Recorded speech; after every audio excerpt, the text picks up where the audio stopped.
Mesdames et messieurs, bonjour et merci de l'attention que vous accordez à MONUSCO Réalité, un programme de l'unité vidéo de la MONUSCO. Dans la suite des programmes consacrés à la problématique des enfants dits sorciers à Kinshasa, cette édition sera consacrée à la descente sur le terrain de Moïse Mbaya, cet ex-enfant sorcier, aujourd'hui responsable du mouvement intégré de secours aux enfants défavorisés, MISED en sigle. Ce sera tout à l'heure après les nouvelles.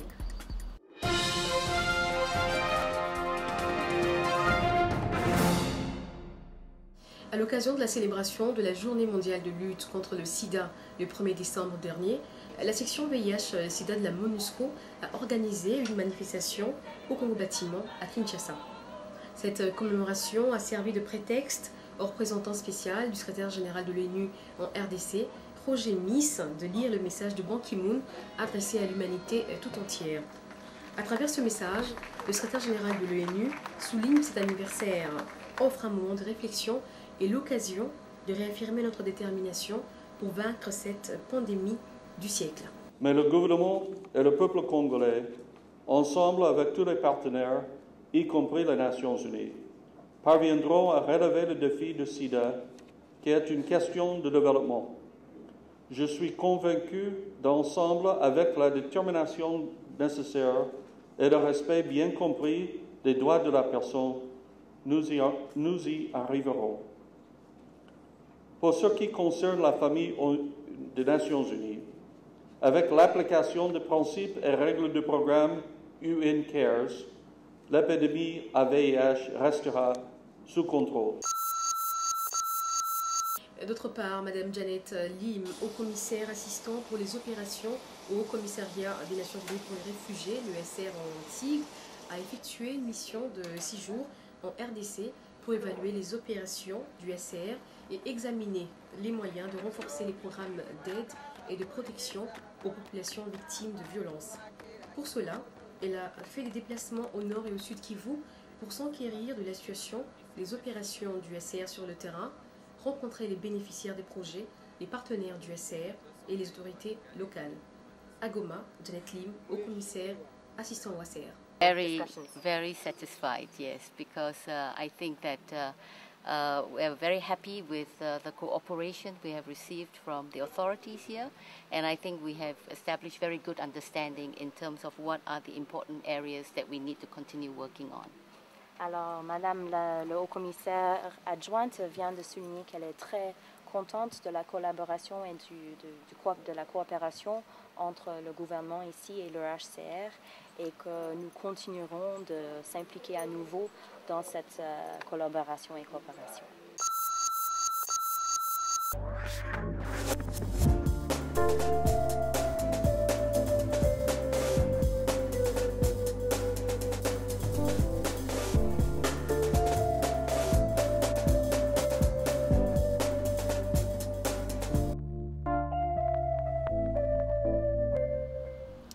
La solution au problème des enfants dits sorciers réside dans la prise en charge de la question par les décideurs, et cela à tous les niveaux.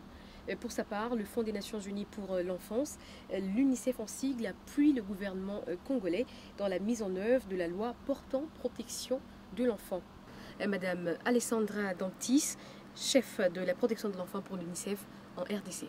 L'UNICEF n'est pas ici parce qu'il veut travailler simplement avec ses propres moyens ou avec ses propres décisions, mais nous on est ici pour appuyer le gouvernement. Donc le gouvernement a demandé que l'UNICEF l'appuie dans la mise en œuvre de la loi portant protection de l'enfant.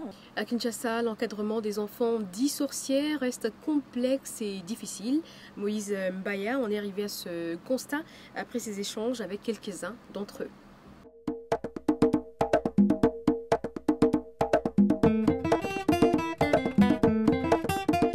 Bana ya balabala benganga Che Guevara pona nini babenganga Che Guevara parce que na yela bango révolution pona révolutionner moi makambo wana bakoma normal yango bapesa komona Che Guevara.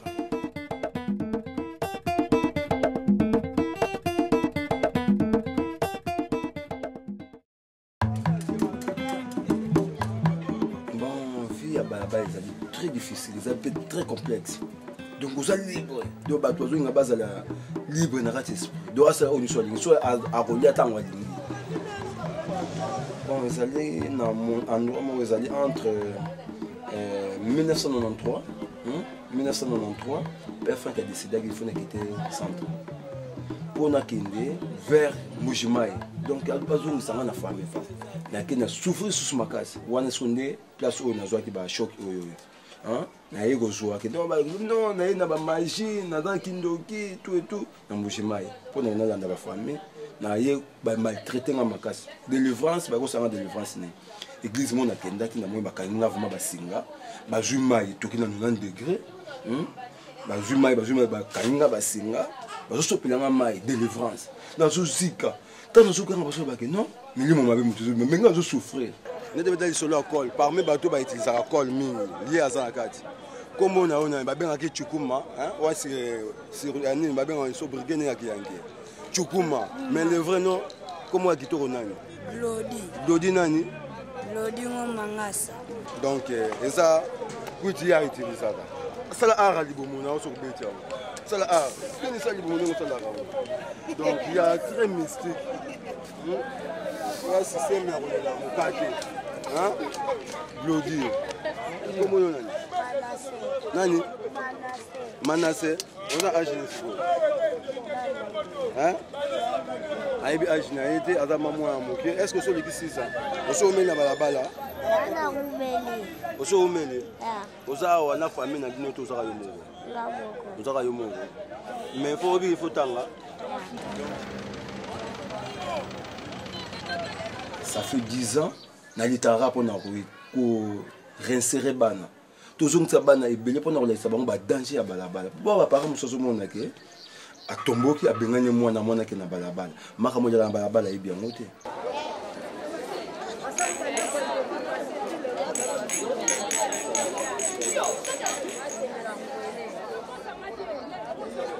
Bonjour papa. Bonjour. Oh combien? 300 francs. 300 francs. Oui. Les alicol peut-être. Ça peut-être pour la sapato hein. OK. Pour ba cordonnier. OK. Oh les alicol na ba cordonnier mais ba chege ba zo utilisation pour ba cordonnier et comme drogue na bango. A rejoa col oh ya somi on a 300 francs. Il y a 200 francs pesa il y a 100 francs pesa. A rejoa oh ya tia on a liteni a beti gaz wana mwana so afani azocha donc je pese mama okuti na moto. Yango zo mona bana ba sa be feu ezali a partir ba col oyo. Bato aka sa mela ba cocaïne non eza cocaïne te ezali col patex.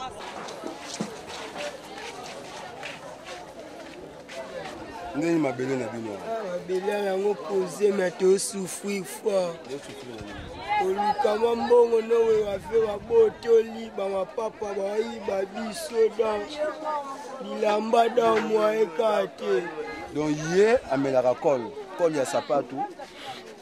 Yango zo pesa e kuti toujours sous les effets hein na col bon à part wana à part ba vie ba so botola ba bloko eza susu nini bakana msuni salama susu eza ada le 6 yango na septembre ndeti lo le premier chike ezonga biso to kokate kolala tola libanda wa mpepa malili basima bapanzi to konda dans moi ekate to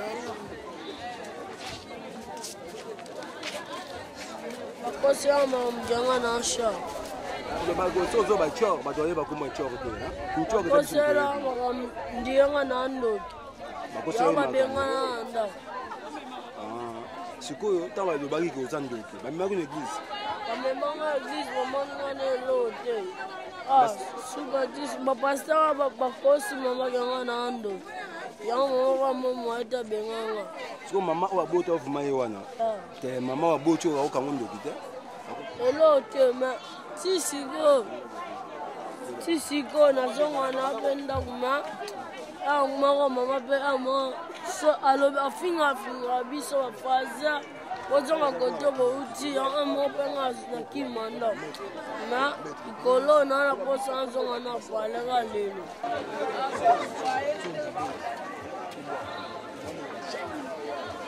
Nangapaka biso mtakanda zongana ngolai na akomi koya onyoko yangazo tozokisa ngai basicatrice yango kobeta ngai na bafimbu ti yana yo ozwa maladi abonga mnani nga abonga mba moko yana yo kufa binga mna bomi akena ngane église mobo babimisa batu biloko bango basambelela nzambe te basambela bikeko mobo siko ya lobi wana église asola kena ngakuna bango pe batwana balobaka ongai naza kinde pona ka babimisa mbongo ti yana yo kufa boye mais l'église na babi yana bango yana déjà bomi mais yana akufi ara yo kufana balbinga mna bomi abenga ninga na Yesu kozone pane azwinyo tonga nas akosomba tonga na mazuit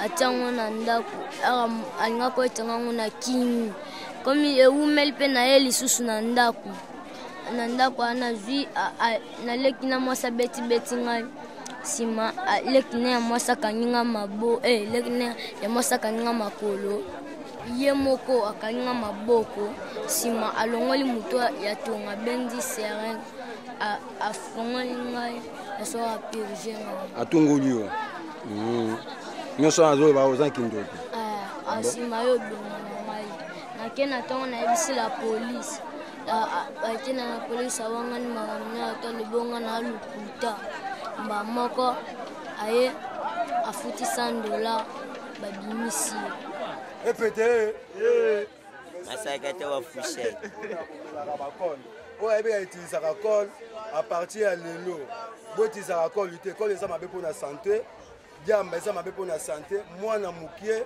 akomela ba drink te to kefa elakisi il faut kopesa punition kokefa donc kokefa ezali kopesa punition tomeka kopesa exemple nango kefa simba kagalo wamba kefa yo donc kokefa yango. Devant cette évidence, le responsable de l'ONG MISED a profité de son passage pour prodiguer quelques sages conseils aux enfants dits sorciers en vue de leur éventuelle réinsertion dans leur famille respective. Quand bien même cette initiative se concrétise souvent difficilement, Moïse Mbaya en a fait sa profession de foi. C'est la fin de cette émission, merci de nous avoir suivis.